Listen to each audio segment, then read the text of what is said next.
고기 사랑하는 구독자 여러분 안녕하세요.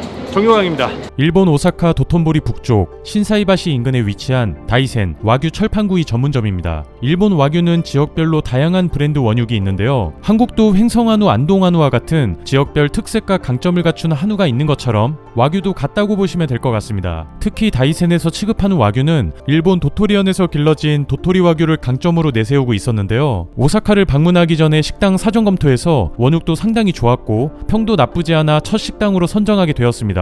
과연 도토리 와규는 어떤 특별한 맛을 가지고 있고 일본 고급 철판구이 전문점은 어떤 강점들이 있는지 지금부터 이곳에 대해서 자세히 알아보도록 하겠습니다. 위치는 남바역과 신사이바시역 중간에 위치해 있는데요. 신사이바시역 6번 출구로 나가면 동선상으로 가장 편하게 이동할 수 있었습니다. 업장은 상가 건물 2층에 위치해 있었는데요. 입구가 생각보다 작아서 처음에 몇 번 지나쳤다가 찾았네요. 그리고 여기는 예약제로 운영하기 때문에 구글 지도에 나오는 예약하기를 참고하셔서 미리 예약하고 방문하시는 걸 꼭 추천드리고요. 저도 전날에 미리 예약을 하고 방문했습니다. 내부는 예상했던 것보다 훨씬 규모가 컸고요. 전면으로 철판 요리를 직관할 수 있는 다찌석이 있고 뒤쪽으로는 4인 이상이 식사할 수 있는 일반 테이블도 있었고 안쪽으로는 프라이빗 룸 공간과 흡연 부스까지 준비되어 있었습니다. 그리고 입구 전면으로는 쇼케이스에 이곳에서 사용하는 도토리 와규를 직접 볼 수 있었는데요. 우리나라 한우로 따지면 등급상 2+ 중에서도 최상급 마블링 스코어 넘버9 이상으로 새하얀 마블링이 촘촘하게 박혀서 식감이 어떨지 굉장히 기대가 컸습니다. 다음 메뉴판입니다. 일본 와규 철판 요리 시스템은 코스 메뉴로 시작하는 게 가장 기본이라고 보시면 되고요. 코스는 구성별로 가격대가 천차만별이고 자세히 보시면 고기 부위도 다른 걸 알 수 있습니다. 특히 코스 메뉴가 고급으로 갈수록 채끝이나 안심 부위를 드실 수 있고 저가형으로 갈수록 저렴한 부위로 구성됩니다. 이외 단품 메뉴와 주류 메뉴가 있으니 영상을 멈춰서 천천히 참고하시면 좋을 것 같습니다. 저는 이날 런치 코스 중에서 인당 8만원짜리 코스를 선택했습니다.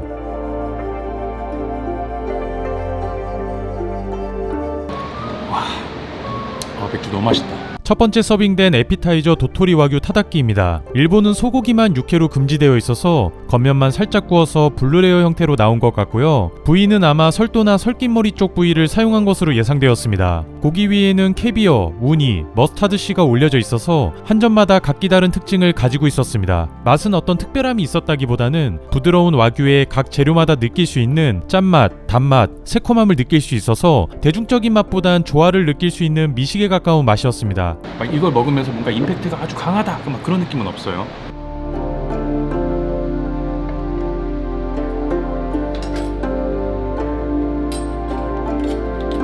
근데 이건 이제 도토리 와규라고 해서 제가 도토리원 잠깐 보니까 이쪽도 산이 많더라고요. 산이 많은 지역일수록 기온이 좀 낮겠죠. 그런 부분에서 어떤 맛이 날지 좀 기대가 됩니다. 어니언 스프. 이건 이제 스프가 나왔는데요. 양파 스프인 것 같습니다. 되게 달고 진하다. 처음에 속 달래주기도 되게 좋은 것 같고 약간 버섯향도 느껴지는 것 같고요. 깔끔한데 달달하면서 깊은 맛이에요. 인위적인 단맛이 나는 게 아니어서 굉장히 좋네요.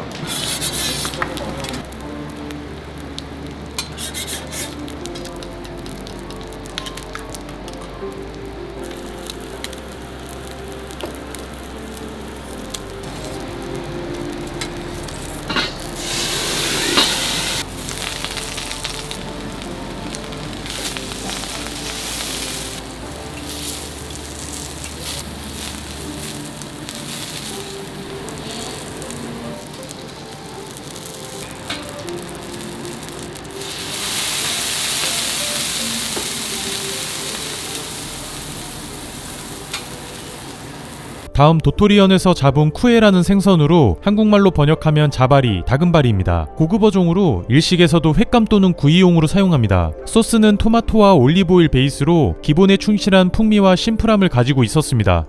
되게 크리스피한 느낌이 있어. 겉면이. 와, 도톰한 거 봐. 안쪽은 살짝 덜 익혔네요 지금 보니까. 향기 미쳤다.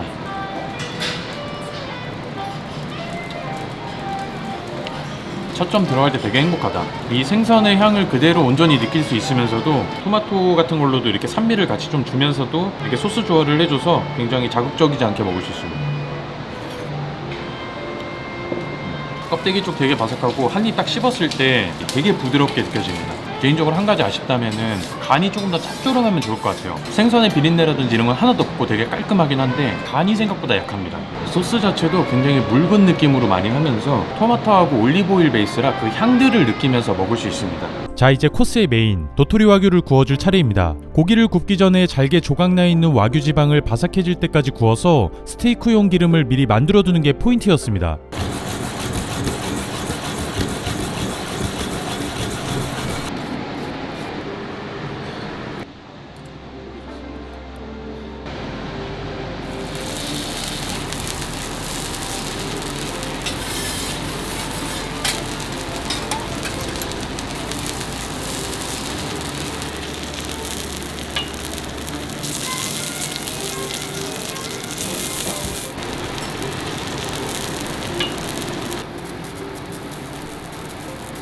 중간에 레스팅도 하고 또 레스팅하는 동안에 그 야채 가니쉬를 같이 구워주고 있습니다. This is the salad, and this is the steak sauce, tender, and Ponche. the right side is soy sauce.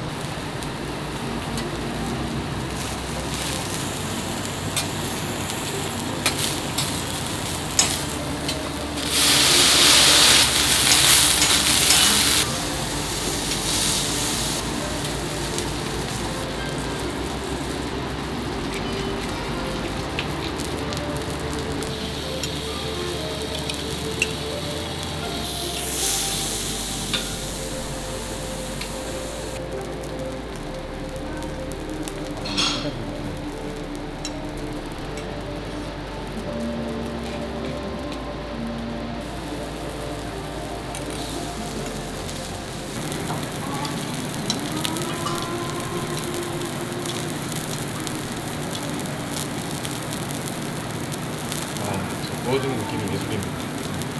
온도 굽기를 완벽하게 맞추기 위해서.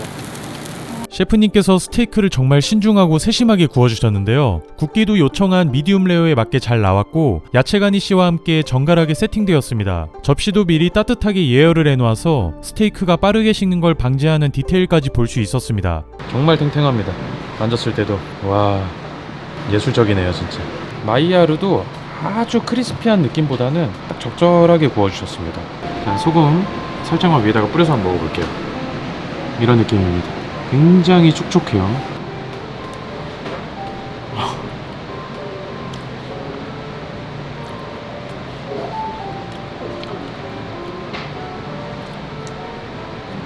그냥 입에서 녹아버리네. 아, 이게 등심 근육인가 싶을 정도로 어떻게 이렇게 부드럽게 씹히지? 소가 운동을 아예 안 하는데 제가 여지껏 먹은 등심 중에서 가장 부드럽게 녹습니다. 정말 부드럽네요. 와, 소금만 찍어 먹었는데도 그 지방 향이 생각보다 되게 진해요. 육향이라기보다는 소고기에서 나오는 그 지방 향이 있거든요. 그런 버터 같은 그런 게 되게 진하게 납니다. 이번엔 생와사비 위에다 올려 먹어볼게요. 생와사비 색깔 봐봐. 진짜 생와사비.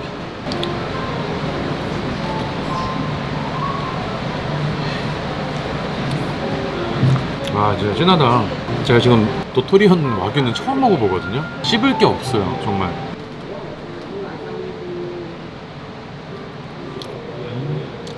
간장도 되게 깔끔하다. 아, 근데 간장 찍어 먹기 아까운 맛이다. 소스를 찍었을 때는 오히려 그 지방량이나 이런 것들이 좀 묻히는 경향이 있어요. 근데 진짜 소금만 찍었을 때는 본연의 향하고 지방량이 굉장히 진하게 납니다. 한우 중에서도 잘 키워진 그런 소 정도의 그런 지방량이 느껴지는데, 물론 얘도 육향 자체는 좀 덜해요. 우리나라 그 거세 한우처럼 그 싱거운 맛이 좀 있는데, 한우가 가진 지방량하고 좀 다르고, 그 요즘 트렌드에 되게 맞는 것 같아요. 요즘 트렌드는 씹는 맛보다는 거의 대부분의 사람들이 부드러우면 일단 맛있다고 하잖아요. 1순위로. 그런 성향을 가지고 있어서 웬만한 사람들이 먹어도 첫 점 딱 씹었을 때 부드럽다 보니까 아, 맛있다 하고 딱 시작할 것 같아요.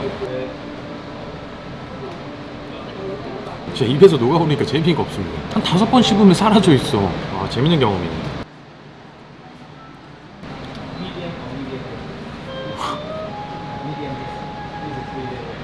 이건 말이 안 돼. 어쩜 이럴까 싶을 정도로 굉장히 부드럽다. 제가 여지껏 먹어본 등심 근육은 이렇게 부드럽지 않았어요. 우리나라 툭불 뭐 넘버9 이런 것도 다 먹어봤는데 그거 씹히는 느낌하고 완전 달라요. 아, 이건 있는 것 같아. 확실히 한우는 과거에 여부였잖아요. 일을 했던 소여서 근육이라든지 그런 결들이 강한 성질이 있는 것 같습니다. 적당한 씹는 맛과 함께 그 감칠맛들의 조화가 굉장히 좋은 게 한우라고 생각하는데, 정말 단순히 부드럽고 지방의 그 진한 맛을 원하신다면 와규가 정말 잘 맞을 수 있을 것 같아요. 근데 지금 일본에 딱 첫 번째 와가지고 딱 비교를 해봤을 때는 확실히 그 비교가 되네요.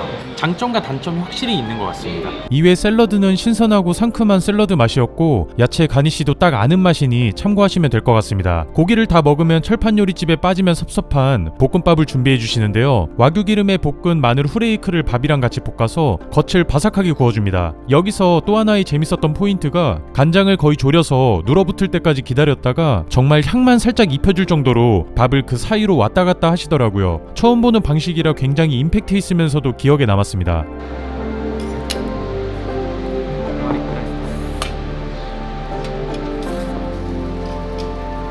겉은 바삭하게 해주셨고 향은 마늘향이 올라옵니다. 약간 구운 주먹밥 같은 그런 느낌이죠.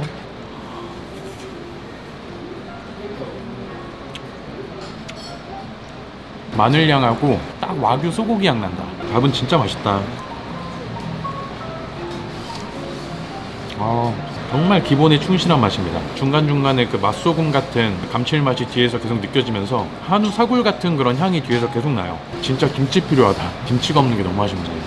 마지막으로 후식은 차 또는 커피 중에 선택이 가능한데요. 이날 한국 고기 유튜버가 촬영왔다고 셰프님께서 테이블 부스에서만 서비스로 나오는 디저트를 서비스로 주셨습니다. 맛은 여성분들이 좋아할 만한 달달한 맛이었고요. 후식은 아이스 홍차로 주문했습니다. 연유랑 시럽까지 따로 세심하게 나눠져 있어서 개인 취향에 맞게 드시면 될 것 같네요. 마지막으로 장단점 정리하고 마무리하겠습니다. 먼저 고급 철판구이 시스템 특성상 접객 서비스 및 인테리어 내부 환경 청결도 등 전반적인 서비스 부분의 만족도는 아주 좋았고요. 또한 고급 와규 철판구이 전문점 치고도 가격적인 부분에서 합리적이었다고 생각합니다. 물론 인지도가 가장 높은 고베나 마스자카 와규보다는 그만큼 원육의 향이나 풍미가 조금은 약했지만 정말 고기를 많이 먹어본 매니아층을 제외하고는 도토리 와규 정도면 대중들이 느끼기에 훌륭한 원육이었다고 생각합니다. 이외 철판구이 시스템의 단점이라면 한두 명이 방문하기에는 좋지만 인원이 많아지면 많아질수록 가성비가 매우 떨어진다고 생각하는데요. 아무래도 코스 요리 특성상 정해진 음식과 정해진 순서대로